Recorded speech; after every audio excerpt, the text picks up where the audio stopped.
a change of priorities.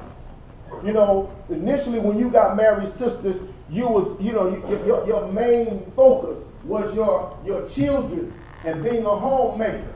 All right? But once your kids went away to school, you said, hey, man, I'm not going to stay at home all day. I'm going to go back to school. I'm going to get my master's degree. I'm going to pursue my career.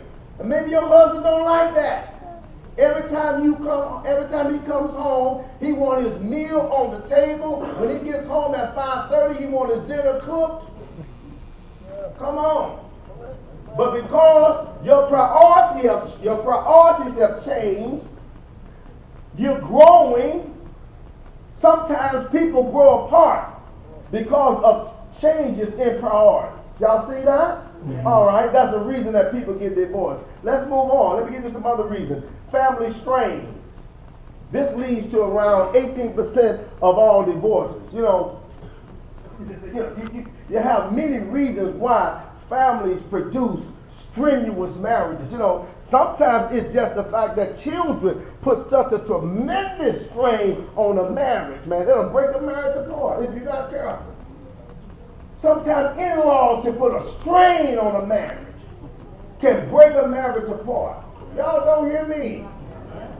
Various things that causes marriage to be very strenuous. This leads to around 18% of all divorces. What? Abuse. Physical or emotional. 17% of people get divorced because of this. And I'm going to say this to you guys. I say this to brothers and sisters. There is no place for any kind of abuse in a marriage at all. Amen. There's no place for it. Amen. Nobody should put up with it. You didn't marry anybody to abuse you. I'm saying that to you. You didn't marry anybody to abuse you. I'm going to say that again. You didn't marry anybody to abuse you. Once you are an adult, you don't ever need any whoopings.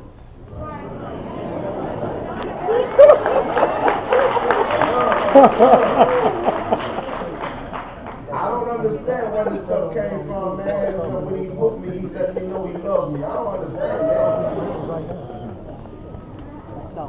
All right? Now that's just, that was just dealing with physical abuse. But emotional abuse in some cases is worse. People can scar you for years emotionally, badgering you year after year after year after year after year after year after year after year after year after year. When that dude gets finished with you, man, you won't have any self-esteem. Amen. Amen. And the shoe can go on the other foot. You know, so there is no place for abuse. If any of this stuff is taking place, y'all get some help. Get some help. I'm not telling you to dissolve your marriage. I'm telling you to get some help. All right? Alcohol and drug abuse. This leads to 13% of all divorces. You know, when people are hooked on drugs and hooked on alcohol, some folks just not going to put up with that. That leads to divorce, all right? Midlife crises. A lot of times men are really caught up in this one.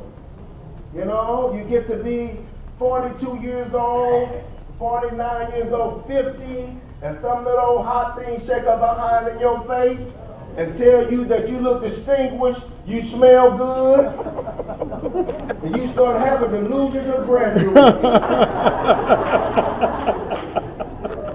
So look around, take the audience. Know that if you jump that way, man, you'll have a heart attack. That young girl will kill you. I got another 5 years, then come see.